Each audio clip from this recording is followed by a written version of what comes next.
Assalamualaikum warahmatullahi wabarakatuh. Waalaikumsalam warahmatullahi wabarakatuh. Alhamdulillah pada malam ke-27 Ramadan ini Santri Ngarso masih komitmen dan masih konsisten untuk di siar dakwah. Nah, pada malam hari ini kita berada di sini para jamaah Santri Ngarso. Kita ingin diskusi terkait dengan pendidikan dan lain sebagainya. Jadi pada kesempatan kali ini kita santai namun serius dan ada maknanya di dalamnya itu. Nanti akan dibimbing langsung oleh Kiai Mahfud Budur selaku pembina penasehat di Santri Ngarso. Jadi mungkin di sini ada Mas Slamet, ada Pak Muklis, ada Mas Yanto, terus ada Pak Muklis, ada Pak Ustadz Esa, dan juga yang terhormat ada beliau Pak Kiai Mahfud Budur. Jadi kita di sini diskusinya santai namun ada maknanya lah. Mungkin nanti terkait kita bagaimana membahas pendidikan di masa modern ini, bagaimana pendidikan yang sebenarnya dan apa sih yang kurang di pendidikan pada zaman sekarang ini. Banyak adik-adik, banyak siswa-siswa yang mungkin masih terombang-ambing dalam pola pemikiran. Nanti langsung akan kita diskusi langsung, kita kongko budaya lah atau bahasa lain yang mungkin jagong, jamu dan lain-lain. Jadi langsung ke Pak Kiai Mahfud Budur. Monggo. Assalamualaikum warahmatullahi wabarakatuh. Waalaikumsalam warahmatullahi wabarakatuh. Bismillah, alhamdulillah, salatu wassalamu ala rasulillah Sayyidina Muhammad ibn Abdullah wa ala alihi wa ashabihi wa man nasarahu wa walah, amma ba'du. Teman-teman yang dirahmati oleh Allah dan para pemirsa channel Santri Ngarso, alhamdulillah ini ada permintaan dari teman-teman untuk kita jagong yang sedikit berkualitas, bermanfaat, semoga, dan bertepatan ini di malam 27 bulan Ramadan. Ada yang mengusulkan untuk kita membicarakan masalah pendidikan. Tentu ada keterkaitannya antara yang kita bahas dengan puasa Ramadan, karena memang puasa Ramadan itu ya salah satu bagaimana caranya Allah untuk mendidik hamba-hambanya supaya bisa menjadi hamba-hamba yang terdidik tentunya. Karena di dalam puasa ini ada dua unsur, yaitu unsur sebagaimana yang ditulis oleh Imam Al-Ghazali dalam kitab Mizanul Amal, bahwa puasa itu mengandung dua unsur. Yang pertama adalah al-kaf. Al-kaf itu artinya menahan diri. Jadi bagaimana kita oleh Allah diharapkan menjadi hamba-hamba yang bisa kafun nafsi atau menahan dirinya dari hal-hal yang tentu akan menjadi madorot untuk diri kita di akhirat. Nah, madorot ini bukan hanya madorot di dunia, tapi bagaimana kita menghindari atau menahan diri dari hal-hal yang bisa membuat madorot atau bahaya di dalam diri kita nanti setelah mati atau di akhirat.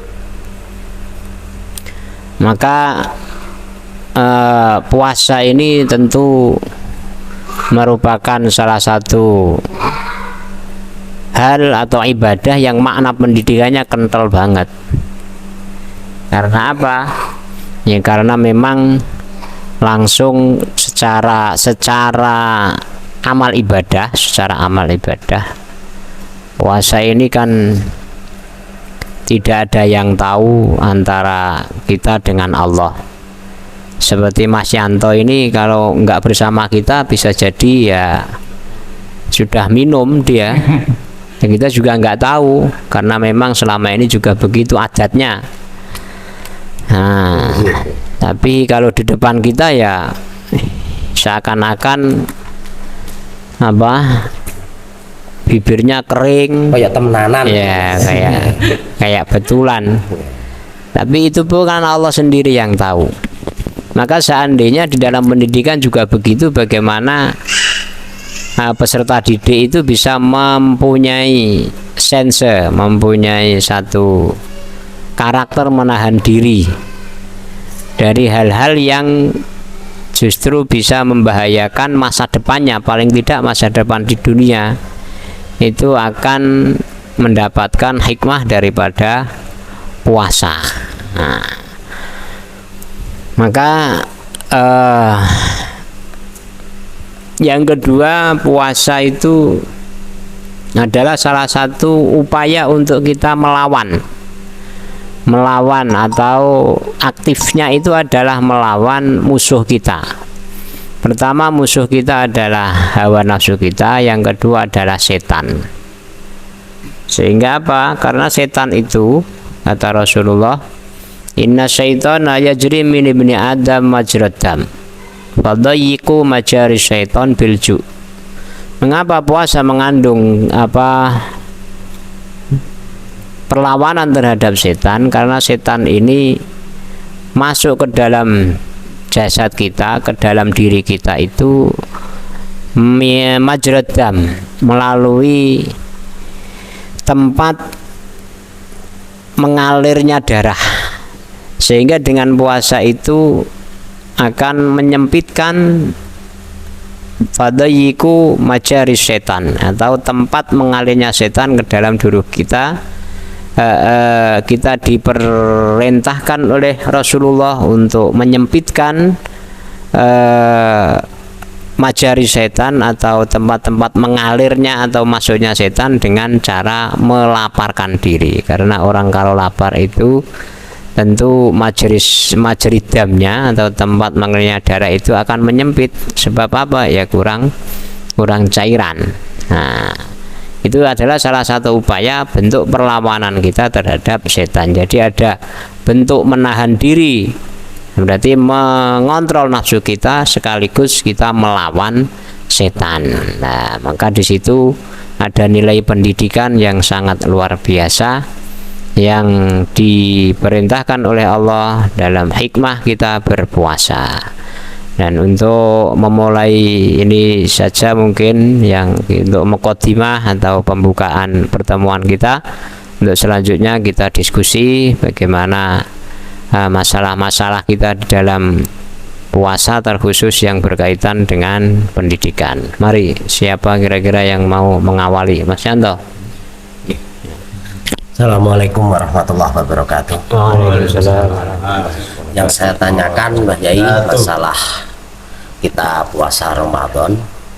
Kadang kita itu namanya berkeluarga, di saat malam itu kita berjima sama istri kita, sama dengan Mas Anang juga punya istri, berkumpul sama istri kita, dan itu kita itu bangunnya itu saat subuh Mbah Yai, pas saatnya subuh baru kita bangun, karena mungkin siangnya itu kecapean kerja, malamnya juga kerja, akhirnya juga kita sampai kesiangan. Nah, yang saya tanyakan Mbah Yai, apakah kita itu lanjut puasa itu sah atau tidak karena kita itu masih punya hadas besar? Ya, dari saya begitu. Assalamualaikum warahmatullahi wabarakatuh. Ini itu berarti sampai subuh, berarti lupa dicabut atau gimana ini?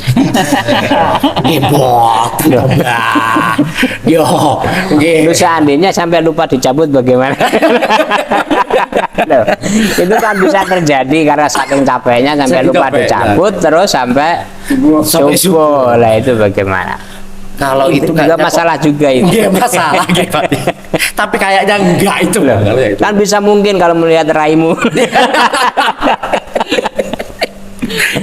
Monggo pendapat, monggo pripun niku.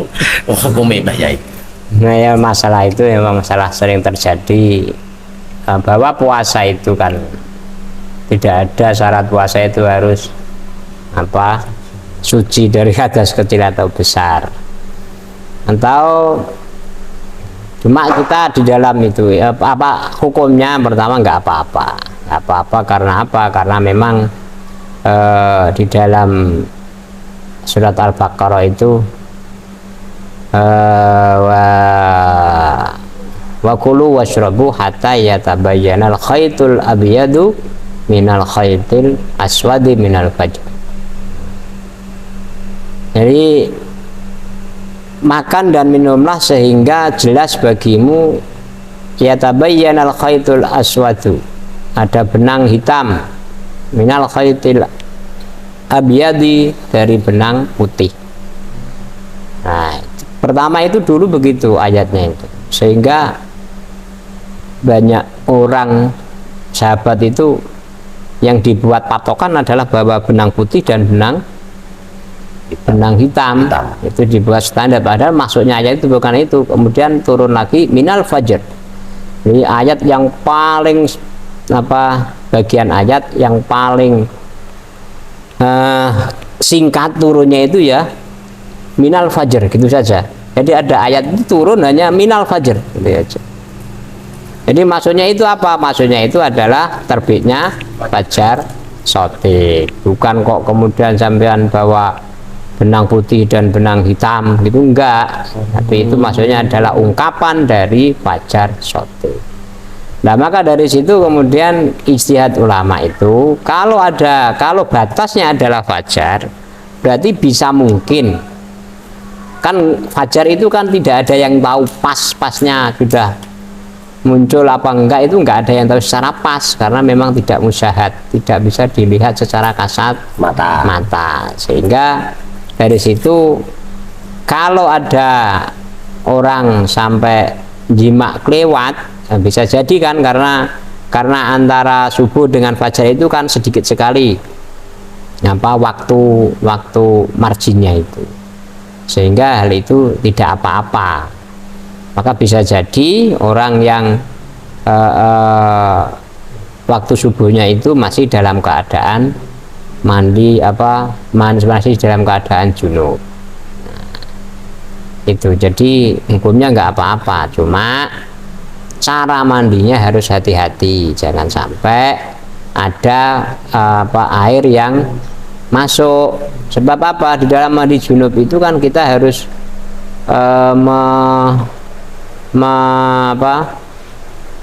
membasuh basur, artinya dengan apa?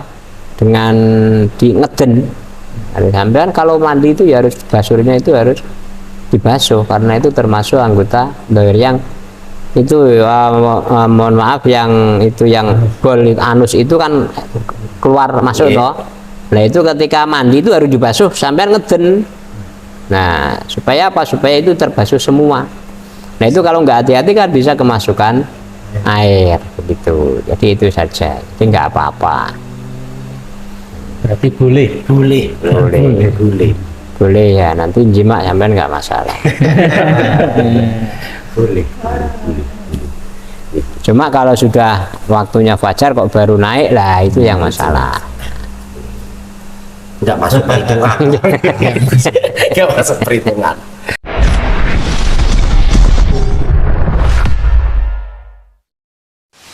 Jangan lupa di-share, like, komen, dan subscribe.